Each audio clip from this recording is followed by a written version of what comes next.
Aujourd'hui, Marine Le Pen appelle les Insoumis à la rejoindre. Jean-Luc Mélenchon, de son côté, affirme qu'il ne votera pas pour elle, mais ne donne pas de consigne.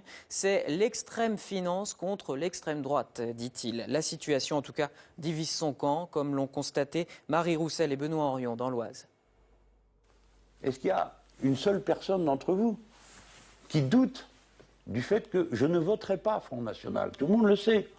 Jean-Luc Mélenchon sort enfin de son silence, mais ne donne pas de consigne de vote. Peu importe, au PCF de l'Oise, on a tranché. 30 000 tracts sortent tout juste de l'imprimerie, prêts à être distribués. Le 7 mai, ces militants glisseront à regret un bulletin Macron dans l'urne. Au deuxième tour, je voterai contre Le Pen pour l'éliminer et qu'elle fasse le plus bas score possible, qu'elle soit écrasée, laminée. Et on battra, donc je suis contre Le Pen et Macron, les deux, et on battra Macron aux législatives. Mais ce n'est pas la position de tous les insoumis, comme en témoigne ce hashtag apparu sur les réseaux sociaux dès le soir du premier tour. Philippe Virol et sa suppléante préparent déjà leur campagne législative. Ils pensent que le 7 mai, certains mélenchonistes seront tentés par l'abstention.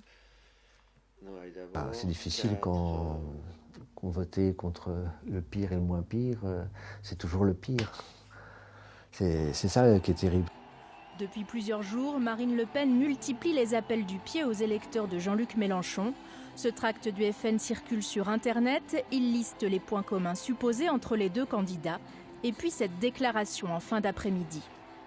Je m'adresse à ces électeurs de la France insoumise pour leur dire qu'aujourd'hui, il faut faire barrage à Emmanuel Macron. Il faut qu'elle arrête de venir faire un cirque à l'occasion des élections. Et on ne l'a jamais vu dans la rue contre la loi El Khomri, contre les retraites, comme nous y avons été.